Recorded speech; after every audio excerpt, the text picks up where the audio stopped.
Hello students, welcome to Concept Classes. Today we are going to discuss class 9 history first chapter source of history. तो हमने अभी तक देखा part one में अपने की पोस्टेज स्टैम्प क्या होता है, वो किस तरह से हम उसका यूज़ कर सकते हैं हिस्ट्री जानने के लिए। साथ ही साथ हमने ये भी देखा कि मटेरियल सोर्स क्या होता है। साथ ही साथ ये भी देखा कि जल कूपर का कंट्रीब्यूशन क्या था पोस्टेज स्टैम्प में। उसके बाद हमने रिटेन सोर्स के बारे में भी जाना।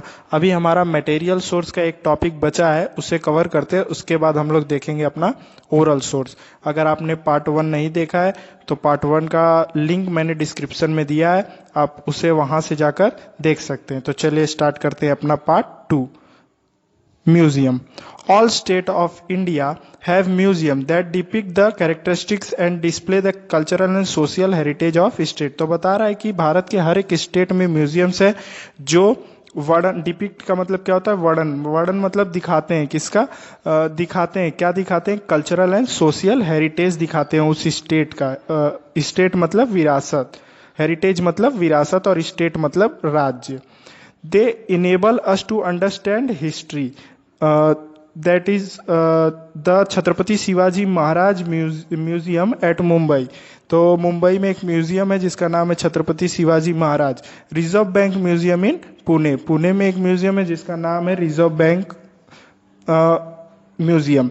Apart from the government museum some private collector also set up their own museum. बता रहा है कि ये दोनों तो गवर्नमेंट के म्यूजियम है, लेकिन कुछ प्राइवेट म्यूजियम भी है जो क्या करते हैं, तरह तरह की चीज़ों का वर्णन करते हैं, डिपिक्ट करते हैं, हमें दिखाते हैं। तो वो जो प्राइवेट म्यूजियम होते हैं वो किन किन चीज़ों के बारे में हमें बताते हैं, कॉइन्स के बारे में बताते हैं, नोट्स के बारे में बताते हैं, लैम्प के बारे में बताते हैं, nuts cracker in different shape. Nuts cracker का मतलब होता है टूल्स, हथियार, काटने वाले जो हथियार होते हैं उनको नट्स क्रैकर बोलते हैं, डिफरेंट डिफरेंट शेप के, उसके बारे में बताते हैं। साथ ही साथ क्रिकेट इक्विपमेंट, क्रिकेट इक्विपमेंट में जैसे पैड आ गया, हेलमेट आ गया, स्टंप आ गया, बैट आ गया, बॉल आ गया, ये सब चीज़ें जो हैं क्रिकेट इक्विपमेंट एक्सेट्रा। तो इन सब चीज़ों के बारे में हमें प्राइवेट जो म्यूजियम्स होते हैं वो डिपिक्ट करते हैं। डिपिक्ट मतलब वर्णन करते हैं। तो यहाँ पे हमारा मटेरियल सोर्स खत्म हो गया। चलिए अब हम लोग देखते हैं oral source. This source included folk talk, folk song, proverbs. Folk talk और फोक सॉन्ग का मतलब होता है लोकगीत और लोक गाथा, और प्रोवर्ब्स मतलब होता है कहावत, बैलेट्स मतलब होता है गीत और गाथा, एंड ओविस। ओविस जो होता है वो Marathi version in oral tradition, मतलब मराठी का ओरल ट्रेडिशन है जो जनरेशन बाय जनरेशन पास होते आता है। Activist were inspire by powadas. Powadas का मतलब क्या होता है, जो मराठी भाषा में हिस्ट्री को बताया जाता है या हिस्ट्री लिखा जाता है उसे पोवाड़स कहते हैं। और उनसे दो मराठी क्रांतिकारी थे, या बोल सकते हैं कि महाराष्ट्र का जब संयुक्ता महाराष्ट्र मूवमेंट हो रहा था तो उन्होंने पोवाड़ास लिखा था, जिसकी वजह से लोग बहुत इंस्पायर हुए थे। उसमें वो कौन थे, लोक शाहिर अन्ना भाऊ साठे एंड शाहिर अमर शेख, इन दोनों ने मराठी भाषा में पोवाड़ास लिखा था, जिसकी वजह से लोग बहुत इंस्पायर हुए थे। कब लिखा था इन्होंने, संयुक्ता महाराष्ट्र मूवमेंट जब चल रहा था। इसके बारे में आपने पढ़ा होगा 8th स्टैंडर्ड में। Now next, audio visual source. यहाँ पर आपको कुछ ट्राई करने के लिए बोला है और कुछ इंफॉर्मेशंस निकालने के लिए बोला है। Find pieces of literature based on contemporary event. As a example, how some event get reflected the literature and point. मतलब बता रहा है कि जब सीनो और इंडिया का वॉर हुआ था तो उस टाइम पर मराठी पोइट्स ने किस किस तरह का पोवाड़ास लिखा था, उन सब के बारे में इंफॉर्मेशंस निकालिए।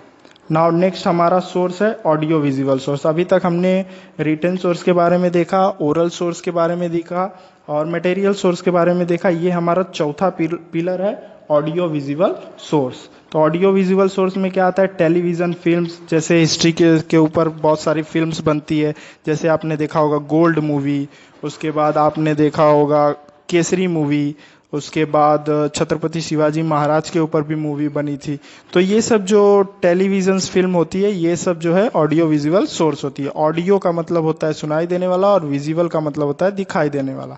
Internet are called audio visual media. Internet को भी क्या बोला जाता है? Audio visual media.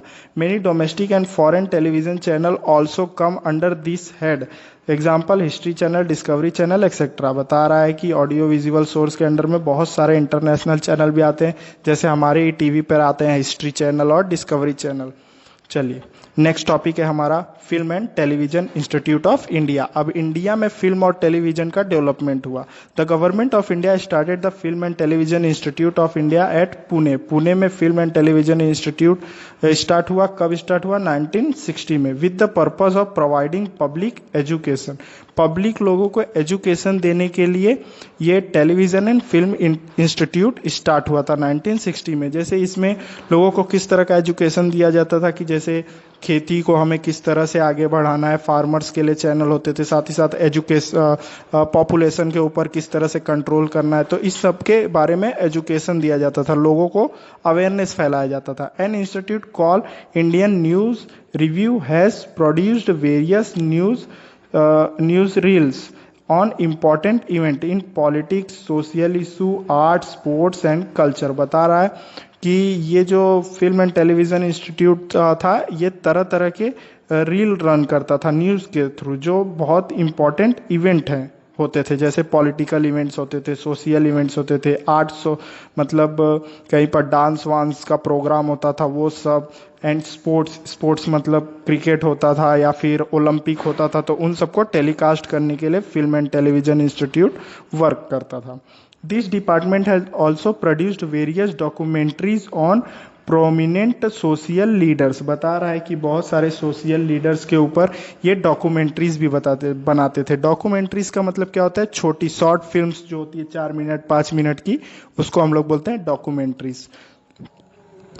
तो जो सोशल लीडर्स होते थे, जैसे भगत सिंह के ऊपर मूवीज़ बनी थी, उसके बाद चंद्रशेखर आज़ाद के ऊपर मूवी बनी, उसके बाद लाल बहादुर शास्त्री के ऊपर अगर मूवी बना दी गई डॉक्यूमेंट्रीज, तो ये सब सोशल जो लीडर्स होते थे उनके ऊपर जो डॉक्यूमेंट्रीज बनती थी, ताकि लोगों को पता चले कि हमारे देश को आज़ाद कराने के लिए हमारे जो लीडर्स थे उन्होंने किस तरह से स्ट्रगल किया। इसलिए ये फिल्म एंड टेलीविज़न इंस्टीट्यूट क्या करता था? छोटी छोटी डॉक्यूमेंट्रीज बनाता था।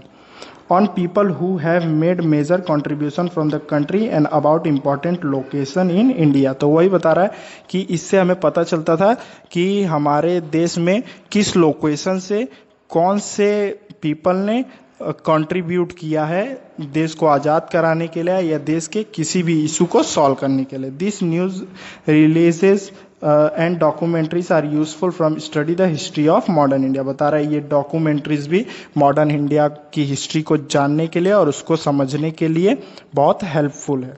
अब हमारा नेक्स्ट टॉपिक है, ट्राई दिस दिया यहाँ पर, which film about patriotism do you know of? In your own word right a review of one such film that you have liked. बता रहा है कि हिस्ट्री के ऊपर कोई फिल्म का नाम बताइए और साथ ही साथ अपने वर्ड्स में कुछ रिव्यू अपनी बुक्स में लिखिए, ओन वर्ड्स में।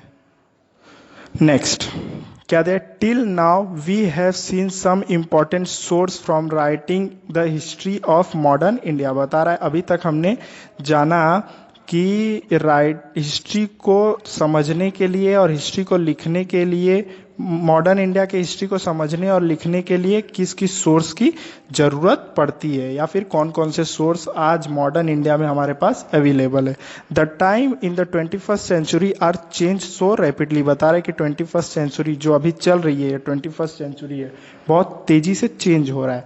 That event this source will prove to be inadequate. बता रहा है कि यही हमें बता सकता, इसी से हमें पता चल रहा है कि किस तरह से चेंजेस बहुत तेज़ी से हो रहे हैं सोर्सेस में। मतलब 21 में तो हम अभी जी रहे हैं ना, तो हम देख रहे हैं कि किस तरह से कितना जल्दी चेंजेस होता जा रहा है। उसी तरह से पहले भी चेंजेस होता आया ना, however new sources are coming forth, किस तरह से नए नए सोर्स आ रहे हैं, उसी तरह से पहले के ज़माने में भी नए नए सोर्स किस तरह से आ रहे थे। जो आज हो रहा है वही पहले भी हो रहा था, कुछ चेंज नहीं हुआ है, बस आज क्या है, हम थोड़े मॉडर्न बन गए हैं। For example, during the transformation from landline telephone to cell phone, बता रहा है कि जैसे एग्जाम्पल देखिए कि पहले हम लोग लैंडलाइन टेलीफोन का यूज़ करते थे और आज हम लोग सेल फोन का यूज़ करते हैं, मोबाइल का यूज़ करते हैं। Gadget called pager come up from a contacting people, बता गैजेट होता था, आप इसको इंटरनेट पे जाकर देख सकते हैं, ये फ़ोन की तरह ही दिखता था। उसको हम लोग पेजर भी कहते थे, जिसका हम लोग यूज़ करते थे पीपल को कांटेक्ट करने के लिए। But it died out as quickly, लेकिन ये बहुत जल्दी ही ख़त्म हो गया क्योंकि मोबाइल अब आ गया आप लोगों के पास, इसलिए पेजर ख़त्म हो गया। उसका रीज़न था कि पेजर से हम लोग एक टाइम पर एक ही कम्युनिकेशन कर सकते थे और उसमें इंटरनेट ये सब सुविधाएं नहीं चलती थी, इसीलिए लोगों ने मोबाइल को एक्सेप्ट किया और पेजर को नेग्लेक्ट कर दिया। The huge amount of information available on the internet is used for studying history, but the truth and authenticity of this information need to be verified। बता रहा है कि हिस्ट्री को जानने के लिए इंटरनेट पे तो बहुत सारी इंफॉर्मेशन अवेलेबल है, लेकिन हमें उसी चीज़ों पर विश्वास करना चाहिए जो पूरी तरह से वेरीफाइड हो और जो ऑथेंटिक हो।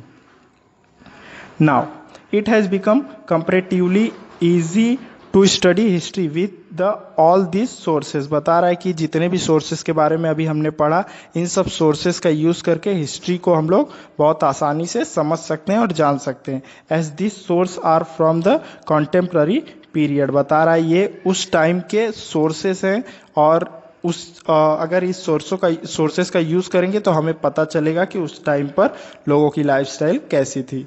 दे are easily available since a subject like history touch all the aspects of our life, बता रहा है कि जो हिस्ट्री है सब्जेक्ट, वो हमें हमारे लाइफ के हर एक पहलू से क्या करता है, टच करता है। एस्पेक्ट्स का मतलब क्या होता है, पहलू।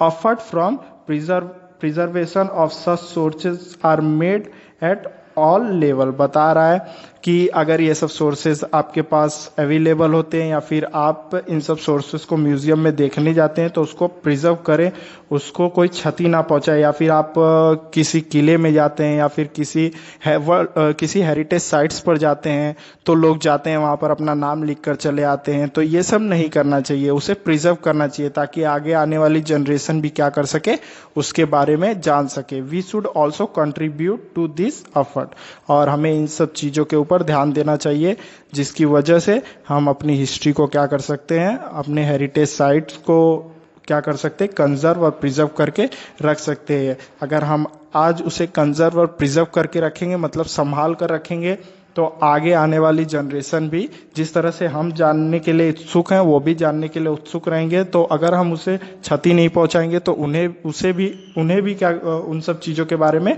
इंफॉर्मेशंस मिलेगी। लेकिन अगर वो ख़त्म हो जाएंगे, उसके कुछ सोर्स ही नहीं अवेलेबल रहेंगे, तो वो उस हिस्ट्री को नहीं जान पाएंगे। तो यहाँ पर हमारा पार्ट सेकेंड ख़त्म होता है फर्स्ट चैप्टर का। अगर आपको कोई भी डाउट है तो आप मुझे कमेंट करके पूछ सकते हैं।